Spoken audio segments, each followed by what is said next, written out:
Y está ya con nosotros el gobernador electo de Antioquia, Andrés Julián Rendón. Señor gobernador electo, bienvenido, buenos días. Más tranquilo ya, más reposado el asunto. Ahora la concentración de cara a lo que viene, que es un gobierno complejo de 4 años. Felipe, Andrea, Paula, muchas gracias, Benjumea, por esta oportunidad que me dan de estar aquí. Un saludo muy especial a todos los antioqueños. Mucha gratitud, de verdad, estoy muy conmovido con ese apoyo, con ese voto de confianza que nos dieron. No vamos a ser inferior a él. Y sí, muy contento, muy energizado con este encargo que me hicieron los antioqueños. El asunto no estaba fácil y el escenario se mostraba bien complejo, pero las cuentas de ustedes daban para esta enorme diferencia y este porcentaje, bueno, y todo este respaldo que será muy importante para el gobierno y la gobernabilidad en Antioquia, digo, de cara al resultado de la elección. Yo siempre fui muy optimista respecto a lo que podía pasar con esta campaña. Nosotros registramos desde hace más de un año largo que arrancamos con ella un permanente crecimiento. Siempre existía un nuevo acontecimiento que nos ponía mucho más viva la ilusión. Y claro, por supuesto también siento que los antioqueños, Medellín en particular, votó en función de una ilusión, de una esperanza, de un sentimiento de confianza que se quería enviar desde aquí a todo el país. Sobre todo porque aquí hemos sufrido mucho por cuenta de un gobierno mezquino en lo local que tanto daño le hizo a la sociedad, que pretendió y lo consiguió en muchos momentos dividirla, y con esos mensajes de tanta incertidumbre, de miedo que a diario salen desde el contexto nacional, pues tener esa dupla con Federico le posibilitaba a los antioqueños votar de una manera diferente y pienso que eso fue lo que ellos terminaron eligiendo. Lo que pasó ya hace parte de la historia y por supuesto del recuerdo. Importante sí, pero lo que viene es trascendente. En algunos puntos del país ya empezó el proceso de empalme. ¿Usted ya tuvo la oportunidad de conversar con el gobernador Aníbal Gaviria? Sí, ayer tuve una llamada telefónica con él y quedamos de comenzar ese proceso de transición muy rápido. Es muy importante, está muy reglado. Nosotros queremos avanzar en revisar muy bien todas y cada una de las dependencias, que son muchas, digamos más de lo necesario para mi humilde criterio, y mirar qué vamos a recibir. Yo tengo muy claro los dolores que recogí a lo largo de este recorrido por Antioquia, alrededor de la inseguridad, del hambre, la violencia en contra de las mujeres. Tengo muy claras también las tareas pendientes en asuntos muy importantes: infraestructura vial, educativa, una conectividad muy incipiente que es muy crítico a estas alturas de la vida, donde es tan clave tener internet de la mejor calidad, no solo en los centros poblados, sino en la ruralidad dispersa. Tenemos que poner a funcionar nuestras unidades hospitalarias que tengan verdadera capacidad resolutiva en terreno. Tenemos que hacer un esfuerzo muy grande con Federico para llevar servicios públicos, como lo hicimos en Río Negro, de calidad a vastas extensiones del Urabá, del Bajo Cauca, del occidente, que no tienen agua. Nos toca hacer una tarea muy grande para recuperar Hidroituango y para defender a Antioquia, a los antioqueños. Gobernador, solamente 2 encuestas en los últimos días lo dieron como ganador, 2 encuestas acertaron, las otras no tenían ese resultado, pero a usted siempre lo vimos muy seguro. Yo quiero saber más en la parte personal, ¿cómo fue ese momento el domingo, recibir los resultados cuando usted iba viendo que subía, que las encuestas se fueron al piso porque casi ninguna acertó? ¿Cómo han sido estos momentos para usted, más que como político, como papá, como esposo, como hijo, hermano? ¿Quiénes han estado ahí con usted? ¿Cómo lo ha vivido? Andrea, mira, te cuento una cosa. Yo tengo 3 hijos, 2 de ellos muy pequeñitos, y yo tengo la fe de los niños. ¿Se ha visto alguien con una fe más grande que un niño? Ellos, qué belleza. Y entonces, la verdad es que yo siempre me levanté con mucha ilusión en conquistar este sueño. Yo siempre he creído que una alcaldía o una gobernación se trata de hacer que las cosas pasen en función de cambiarle positivamente la vida a los coterráneos, en este caso en Antioquia, que tanto lo necesitan, de procurarle transformaciones positivas al territorio. Y yo les voy a contar una cosa, yo soy hijo de profesores. En mi casa el único exceso permitido fue la educación. Mi mamá fue una maestra de preescolar casi toda su vida activa, en el magisterio que llamamos nosotros. Mi papá fue el primero de los hijos de su camada de hermanos que pudo ir a la universidad y se hizo estadístico. De ahí mi afición por los números. Y cuando yo comencé a recoger firmas, mi mamá, sin que nadie se lo pidiera, le pidió permiso a la oficina de espacio público en Río Negro y puso una carpita en la catedral, al lado de la catedral de Río Negro. Y fue mi mayor recolectora de firmas. Ay, qué belleza. Sí. Y mi papá capacitó también, sin que nadie se lo solicitara, a 20 muchachos y desde hace 4 meses comenzó a recorrer todos los municipios Pareto. Y le digo una cosa, las encuestas más atinadas con el resultado final fueron las de mi papá y las de Atlas, que publicó La Silla Vacía. Entonces yo siempre tenía una fe que me la irradiaban mis pequeñitos. Mi señora, que es una mujer muy fuerte, pues muy recia y siempre también nos da mucha confianza. Mis hijos, Emiliana, los 2 pequeñitos, pues que además de una alegría desbordante permanentemente, pero mi papá me mantenía absolutamente dateado y yo tenía mucha tranquilidad de cómo iba evolucionando la campaña y sabía en terreno qué estaba pasando en un sitio, dónde iba bien, dónde no, y esa era mi fe, mi confianza. Gobernador, yo le quiero preguntar lo siguiente con este contexto. Hoy en nuestra emisión estamos preguntando a los televidentes sobre la participación en política de las mujeres, pero hoy también empezamos esta emisión hablando de 2 feminicidios. Hay que indicar que en su campaña, en su programa de gobierno, pues usted le dio una apuesta muy importante a ese tema de la violencia de género. Mi pregunta va enfocada hacia la composición de su gabinete. ¿Está ese compromiso de cumplir con esa cuota de género dentro de su gabinete? Sí, Paula, yo realmente tengo que decir que esas de las cosas que más me conmovieron en este ejercicio de la campaña. Eso no es muy evidente, porque es un fenómeno infortunadamente muy oculto, pero cuando uno empieza a estudiar las cifras de Antioquia y a escuchar relatos íntimos de los ciudadanos, pues termina por comprender por qué eso que dijimos tanto en campaña es una triste realidad, y es que las mujeres en Antioquia corren más peligro hoy en su casa que en la calle. El año pasado mataron a 55 de ellas, este año las cifras ya superan lo corrido, la que registramos en el mismo año anterior. Entonces, a mí me parece que ante eso no hay que ser en absoluto indiferente. Nosotros necesitamos querer, cuidar, proteger a nuestras mujeres, pero con hechos y sin palabrería, y eso comienza por asumir desde el gobierno departamental buena parte de las labores de cuidado que hoy solo recaen en sus hombros. Nosotros no tenemos por qué seguirle dejando a las mujeres las tareas más lidiosas y por las que nadie les paga. Por eso nosotros hemos hecho énfasis en extender la jornada académica, que los niños y jóvenes estudien lo básico, lo rutinario en la mañana, y en la tarde aprendan a tocar un instrumento, se familiaricen con una expresión deportiva, aprendan inglés, robótica. Los que están próximos a graduarse adquieran destrezas en un oficio técnico que les mejore su empleabilidad. Necesitamos centros de desarrollo infantil, sitios para el cuidado de los mayores, de los enfermos, de personas con discapacidad a cargo solo de las mujeres o en un gran porcentaje. Y ese será el camino que ellas comenzarán a trasegar de autonomía económica, estudiando, trabajando, emprendiendo, a meterse platica en el bolsillo fruto de su esfuerzo y en consecuencia a quitarse encima esas espirales de violencia que las maltratan a ellas y a sus hijos, y que muchas veces terminan por quitarles la vida de personas a las que ellas más han querido. Perpetrados esos homicidios en la gran mayoría de los casos por personas que ellas tanto han querido.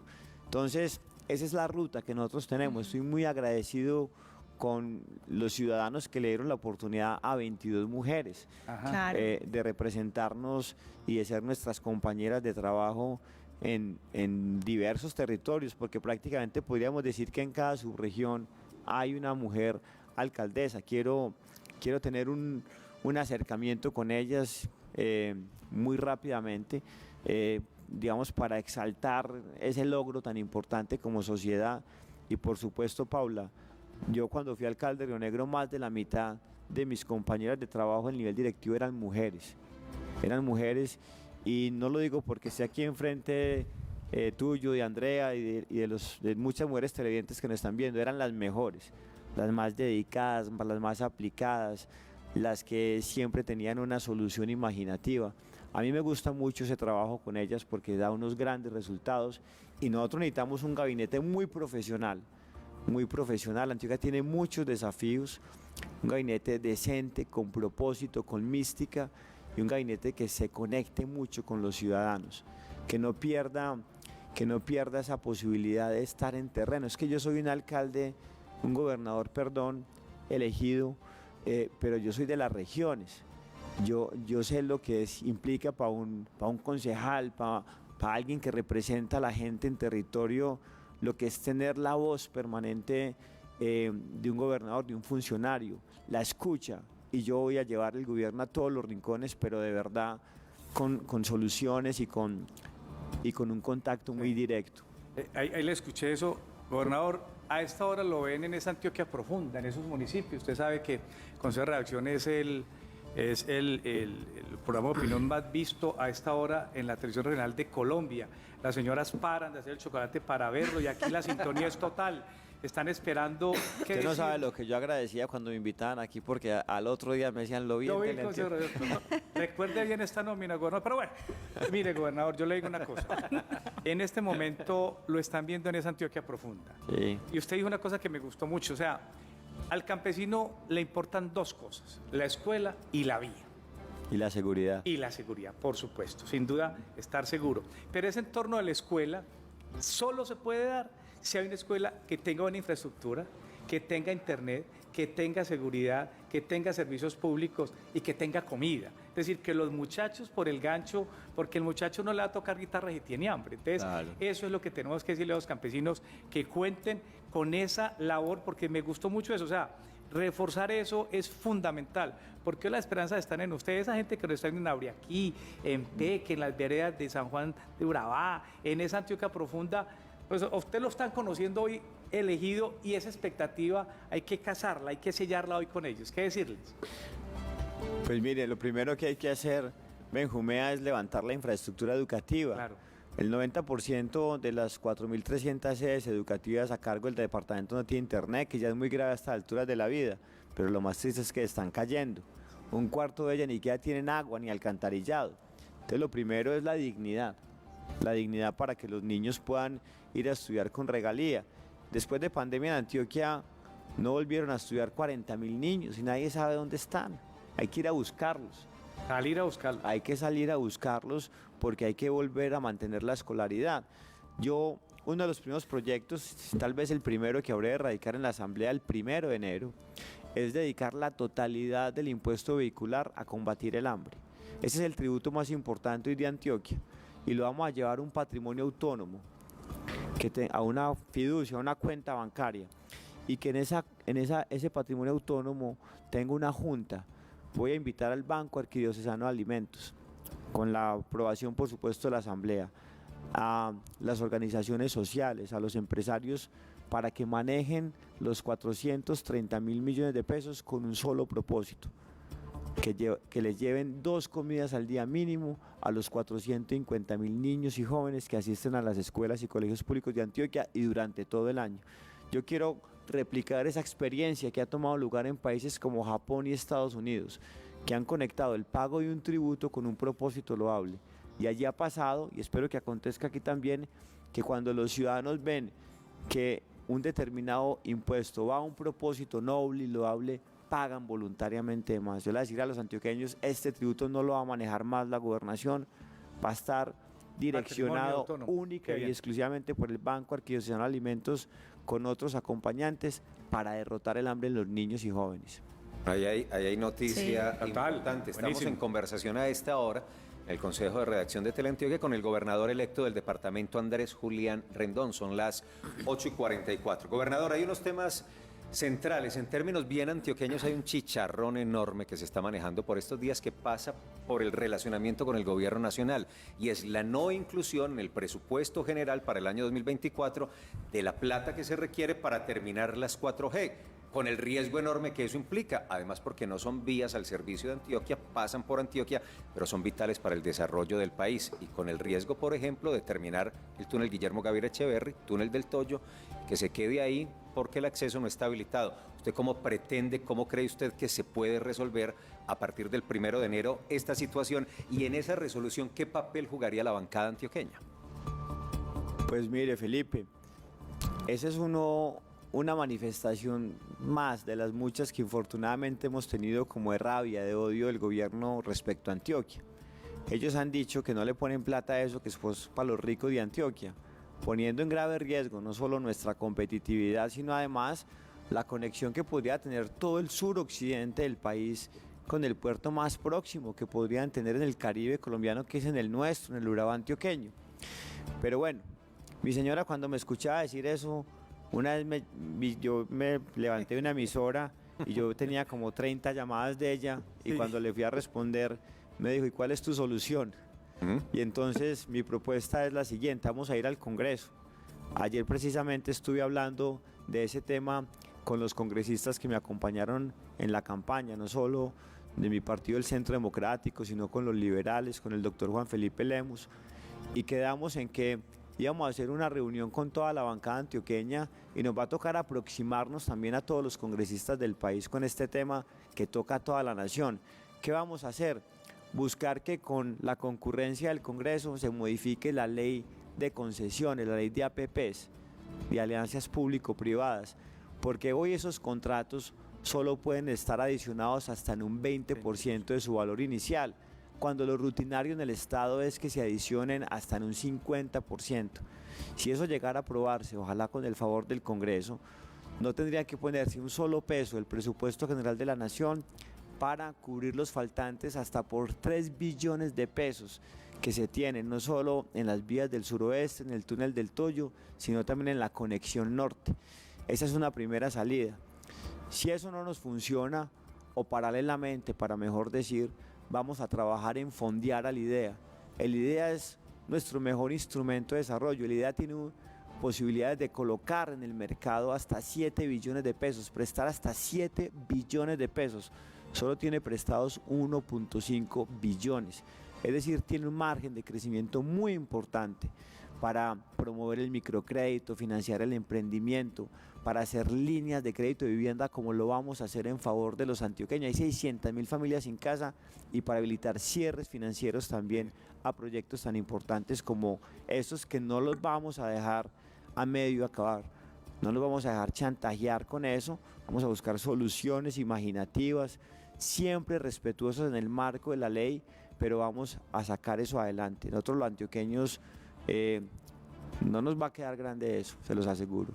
Gobernador, ¿cómo puede cambiar el manejo de Hidroituango o lo que está sucediendo o el avance de la obra con Federico Gutiérrez en la alcaldía? Porque usted siempre lo planteó como una ventaja y es tener esa llave desde la alcaldía y gobernación para que ese proyecto pues tenga un avance más efectivo y para superar todos esos escollos que hemos tenido que vivir con esa mega obra.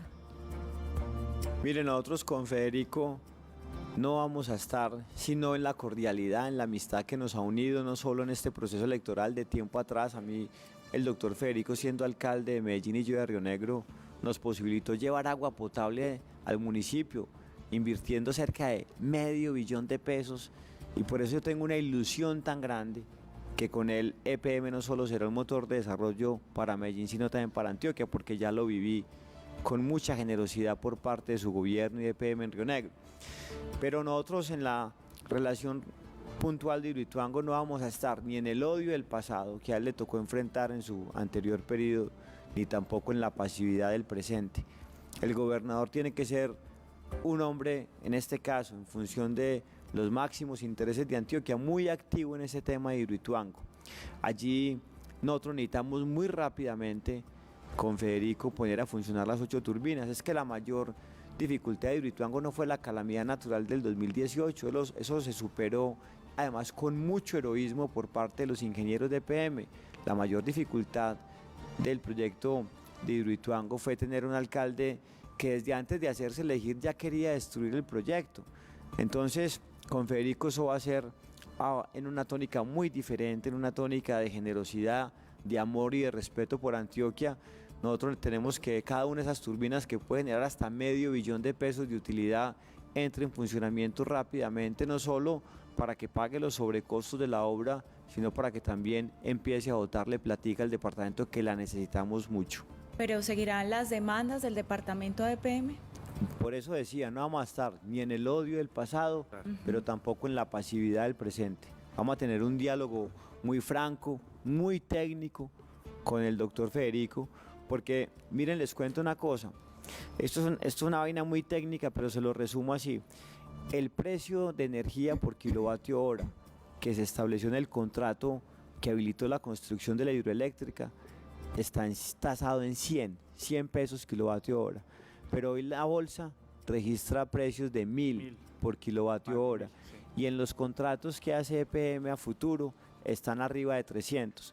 Y ustedes miran la factura de energía, ustedes pagan, ¿quién paga la energía aquí en la casa? Todos. Aquí toca pagar. Se la paga la señora suya. Estoy recolectando. Busque ahí, busque el componente G. Ponga las gafas para que... Por favor, Benjumea, busque el señor. componente generación. Generación, aquí está en energía, ¿vale? Aquí está. ¿Cuánto le aparece? Aquí nos están cobrando en energía, generación, está en 313,98. 303, es decir, está en 3 veces más que el precio al que fue pactado en el contrato de construcción de la hidroeléctrica. ¿Qué quiere decir eso? Los ingresos de una empresa son el resultado de multiplicar el precio por el cual venden sus productos con las cantidades que se ponen en el mercado.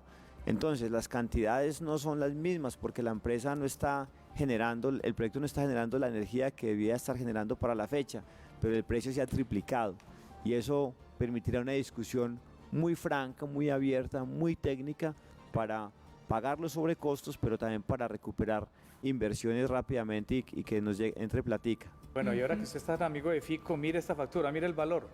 ¿Cuánto dice ahí? Pero ¿qué va a chicanear con eso? ¿Qué? Muy alto. Bregue a hablar con Fico para que rebajen las tarifas, porque la verdad Si es que... consume, paga. No, es que no, lo que pasa es que el incremento de la Lo que energía... pasa es que eso es una Exacto. consecuencia de la no entrada en funcionamiento de Hidroituango. Es que realmente el mercado de la energía en el componente de generación se comporta como cuando uno va a la plaza de mercado y no hay papas. Si no hay papas, sube el precio de la papa. Total, la demanda. Y como no hay energía generada o ha habido escasez, y buena parte de esa escasez la ha generado la no implementación en su totalidad de Hidroituango, pues el precio se ha disparado. Oiga, gobernador, yo le voy a pedir un favor porque como este programa en esta administración está solo hasta las 9, tome nota de lo que estoy diciendo, solo hasta las 9. Podríamos pensar ahora en el empalme, tirarlo hasta las 10. Mire usted, vaya pensando, vaya anotando, que le vayan anotando ahí. Eso quiere decir... Aquí voy a anotar. Hágame el favor. Primero, repito, mire bien, tome la foto, hágame el favor, clarito, tome la foto. Hágale rápido, Juan, que tengo Sí, dos señor. preguntas de televisión y se me agota el tiempo. La pregunta es muy sencilla. Proyectos cruciales, tren, ¿qué va a pasar con el Central Park? ¿Qué va a pasar con los Juegos Nacionales? Escojo una de esas tres y me la desarrolla. Le voy a responder las tres. Perfecto. Los Juegos Nacionales es una iniciativa que ha tomado este gobierno y hay que impulsarla, posibilitar que se concrete Que sean en Urabá. en la tierra prometida nuestra, que es el Urabá, no solo de Antioquia, sino del país. El Central Park, hay que terminarlo. Mire, tan lamentable como es comenzar una obra sin la planeación debida, a las volandas, con el afán del puro contratismo, es dejar pasar 4 años sin terminarla. No solamente, uno no se puede quejar, un gobierno entero quejándose de lo que recibió sin tener soluciones oportunas. Y no solamente está el Central Park, en mi tierra, en Río Negro, hay una ciclorruta. Uy, sí, la ciclorruta. Una ciclorruta abandonada que no fueron capaces de terminar en 4 años. Sí, que la contrataron seguramente a las volandas con el afán del contratismo puro más que de hacer la obra, pero uno no se puede pasar 4 años quejándose sin resolver los problemas. Y el tren, con Federico hay que sacarlo adelante convirtiéndolo en un tren mixto. que transporten no solo pasajeros, sino que se pueda transportar carga. Yo me sueño que en ese tren se puedan montar tractomulas con cabezote y todo para que hagan la travesía por toda el área metropolitana, desde Barbosa hasta Caldas, además mitigando problemas graves que hoy tenemos de congestión y de contaminación. Y yo estoy seguro que cuando el tren se convierta en uno mixto, entonces va a afianzarse la posibilidad que lleguen allí recursos privados y en consecuencia se reducirá la necesidad de contar con recursos de la nación. Gobernador, de las preguntas que hizo Juan, era 3 de televidentes, ya Juan hizo 2, Urabá 2027, Central Park, los lecheros del norte de Antioquia, le están preguntando qué plan hay para ellos porque deben prepararse para el TLC con los Estados Unidos y en esa situación como tan difícil y tan angustiante en que están los lecheros, ¿algo puntual para ellos? Yo pienso que sobre el campo se dicen muchas cosas, pero en el campo, ahorita Benjumea ha anticipado algo, se necesita sobre todo seguridad y vías. Yo me sueño diciéndole a los ganaderos, a los productores porcícolas del norte de Antioquia, por ejemplo, que platanicemos el mecanismo de obras por impuestos, que hoy solo está para la nación. Entonces yo le voy a decir a ellos, mire, yo creo firmemente en una cosa que dice mucho el presidente Uribe, y es que rinde más un peso en manos de los ciudadanos de un empresario que en manos de la burocracia, que además está muy abultada en la gobernación. La gobernación se está gastando 900.000 millones de pesos en funcionamiento, un tercio de eso en gastos de personal. Eso es una vergüenza cuando usted tiene enfrente a 2 millones de antioqueños aguantando hambre. Pero cerrado ese paréntesis, le voy a decir a los ganaderos, a los productores porcícolas del norte de Antioquia, no le paguen al departamento el impuesto al degüello, llevémoslo también a una fiducia, a una cuenta bancaria, un patrimonio autónomo, manéjenlo ustedes directamente con la aprobación debida de la asamblea y con toda la rigurosidad que eso demande. Busquen también que la parte de la parafiscalidad que ustedes le pagan unos a Fedegan y otra por Colombia la puedan utilizar en mantener las vías, en habilitarlas permanentemente. Encárguense ustedes de esos. El mejor ejemplo que tomó lugar aquí en Antioquia fue, por ejemplo, la vía del Escarralao, que sobró hasta plata. Sí, señor. ¿Por qué? Porque de verdad los privados hacen mejor ciertas cosas, no se pierde un peso, quedan hechos de la mejor calidad y hasta sobra plata como en esa vía. Entonces, platanizar el mecanismo de obras por impuestos, y eso mejora mucho la competitividad porque ellos se quejan mucho de la mala calidad de las vías, no solo secundarias, sino por supuesto terciarias en el norte de Antioquia. Gobernador electo, lo último por ahora, porque esperamos tener varias conversaciones incluso antes de que asuma y coja las riendas del departamento. Es que en la primera respuesta usted habló, cuando se refería a las dependencias, que usted ve esa estructura más amplia como de lo necesario.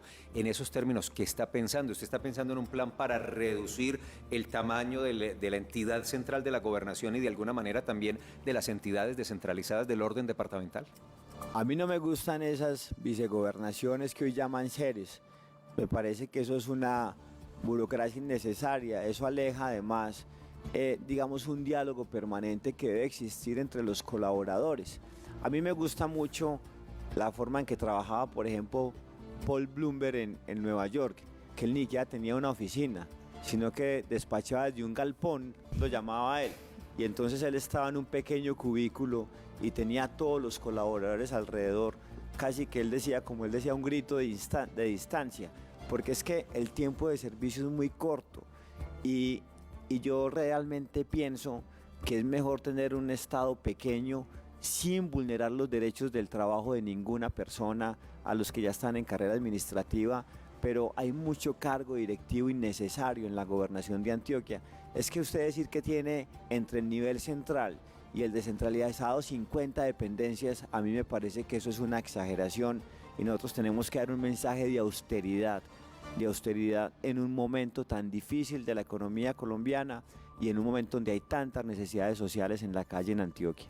Andrés Julián Rendón es el gobernador electo de los antioqueños. Gobernador, le agradecemos esta presencia tan pronta, luego del cierre de urnas, de este proceso que avanza en el escrutinio, acompañarnos para clarificar escenarios y seguramente hay muchos otros terrenos que debemos abordar. Seguramente usted se tomará un tiempo para el descanso, para las comisiones de empalme, para todos los procesos que son requeridos. Muchas gracias, gobernador.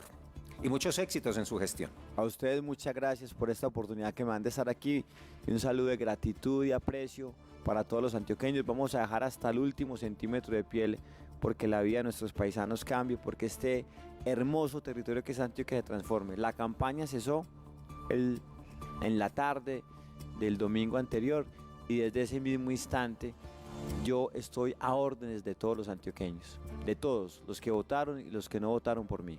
Andrés Julián Rendón, gobernador electo de Antioquia.